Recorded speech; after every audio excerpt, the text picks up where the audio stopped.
तो 1947 में दोनों कौमों मिलकर के देश से अंग्रेजों के खिलाफ लड़ रही थी। तो फिर यह कैसे हो सकता है कि जैसे ही अंग्रेजों के जाने का वक्त तय हुआ, आपने कहा हमें मजहब के नाम पे मुल्क चाहिए? तो आप अपने मजहब के नाम से मुल्क के लिए लड़ रहे थे या भारत की आजादी के लिए लड़ रहे थे? हमने तो नहीं कहा कि हमको हिंदू राष्ट्र चाहिए, हमने फिर भी नहीं कहा। लेकिन कुछ लोग अपने मुल्क के एजेंडे के लिए लड़ रहे थे, उन्होंने मांगा, आपने दे दिया। लेकिन इतिहास में क्या बताया गया कि अंग्रेजों ने हमें बांट दिया। फिर कहा जाए जवाहरलाल नेहरू और कांग्रेस ने बांट दिया।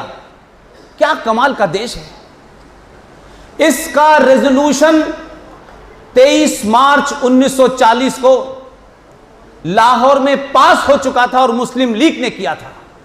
अगर इस देश को विभाजन करने की अगर सबसे पहली मांग थी तो वो मुस्लिम लीग की थी। लेकिन बार बार कहा जाता है अंग्रेजों ने बांट दिया और कांग्रेस ने बांट दिया। जो असली मुल्जिम है उसके बारे में हमको हटा दिया गया, पता ही ना चले उनको, क्योंकि जिन लोगों को सत्ता पे आने का जल्दी थी, जिनको ट्रांसफर होने के बाद प्राइम मिनिस्टर बनना था, उन्होंने उसी मुस्लिम लीग के साथ इस आजाद भारत में सरकार बनाई और आप उनसे उम्मीद करते हैं कि वो संविधान से देश चलाएंगे।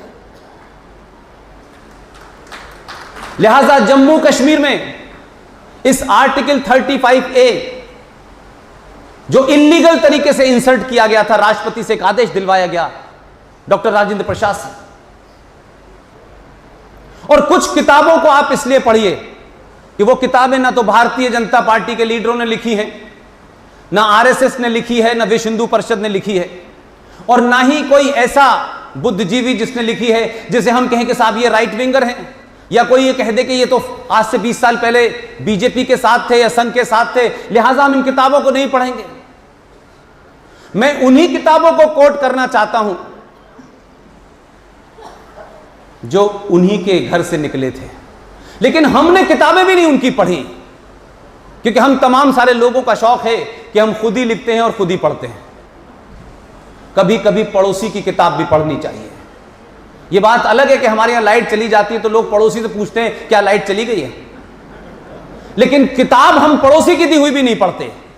अगर आपको किसी सही नतीजे पे पहुंचना है तो आपको हर उस राइटर की किताब पढ़नी चाहिए जिसका नाम शायद आपको अच्छा ना भी लगे, लेकिन पढ़िए, तब आप किसी नतीजे पे पहुंचेंगे। अगर आपने किताब 1969 के अंदर India from Curzon to Nehru and after, written by Durga Das, Oxford Press ने उसको छापा, उस किताब का पेज नंबर 353 पढ़ लेते आप, 13वें नंबर का चैप्टर पढ़ लेते प्राइम मिनिस्टर एंड प्रेसिडेंट, तो आपको इस धारा के बारे में इशारा मिल जाता कि उस वक्त का प्राइम मिनिस्टर कितना बड़ा डिक्टेटर था। पूरी की पूरी आपने कॉन्स्टिट्यूएंट असेंबली को झुका दिया शेख अब्दुल्ला को खुश करने के लिए, शेख अब्दुल्ला की नाजायज मांगों को मांगने के लिए। आपने जब 370 के लिए आपके पास शेख अब्दुल्ला आए तो आपने कहा मेरे पास मत आओ, आप बी आर अंबेडकर को जाके किसी तरह से मनाओ। तो बी आर अंबेडकर को भी इस देश में लोगों ने गलत बहुत तरीके से कोट किया है। जितनी किताबें हैं, मैं समझता हूं कि आधुनिक भारत में अगर सबसे ज्यादा सच बोलने वाला कोई आदमी था तो वो बी आर अंबेडकर था। और ये बात मैं इसलिए कह रहा हूं कि उन्होंने अपने बीबीसी के इंटरव्यू में कहा किताबों में टेम्परिंग हो सकती है, कम से कम विदेशी मीडिया को दिए इंटरव्यू की में टेम्परिंग नहीं हो सकती, और वो लोग लाख बुरे हो, आप पे राज किया हो, लाख कमियां और खराबियां हो सकती हैं, लेकिन उन्होंने भारत के इतिहास से टेम्पर नहीं किया। जो था उनके अपने लोगों की भी जो खामियां थी वो भी वो लिखते हैं, और जो आपकी खामियां थी वो भी वो लिखते हैं। उसी टेलीविजन इंटरव्यू में कहा I am not ready to accept who is this Mahatma, I don't consider Mahatma Gandhi is a Mahatma, who is he is a very low IQ man. अगर ये कोई कह दे तो बवाल हो जाएगा, लेकिन अंबेडकर ने कहा है तो उसको छुपा के रखो।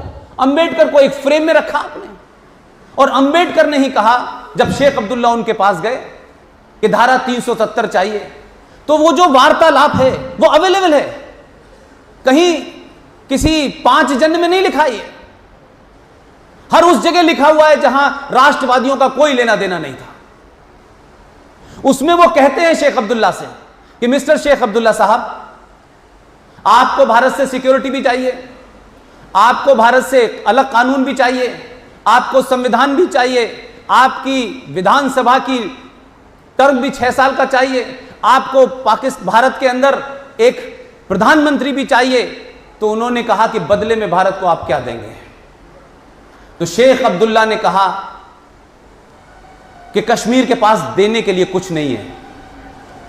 तो अंबेडकर ने उस पर कहा, यह मैं दुनिया का महापाप नहीं करूंगा अपने हाथ से, और धारा 370 के विरोध में चले गए। और जब यह चर्चा हो रही थी उस वक्त भी उठ के चले गए थे पार्लियामेंट से कि मैं इसमें शामिल नहीं होऊंगा, यह महापाप हो रहा है। लेकिन उनकी, नेहरू साहब की शेख साहब से नजदीकियां देखिए कि जिस सेशन में यह रखा गया आर्टिकल 35 पे, उसमें स्पेशल गेस्ट बनाया गया। किसको? शेख अब्दुल्ला साहब को और उनकी विदेशी पत्नी को स्पेशल गेस्ट बना के बुलाया गया। लिहाजा आज हम कुछ भी कह लें, संविधान के बारे में बहुत सारी बातें कही जाती हैं, लेकिन तथ्यात्मक बात कहिए, वो किसके फेवर में जाएगी और किसके फेवर में नहीं जाएगी इसकी चिंता मत कीजिए। आप सिर्फ एक ही बात की चिंता कीजिए, आप बीजेपी में हैं, कांग्रेस में हैं, इससे कोई मुझे लेना देना नहीं है। आपकी बात राष्ट्र के फेवर में जानी चाहिए, किसी के फेवर में जाए या ना जाए।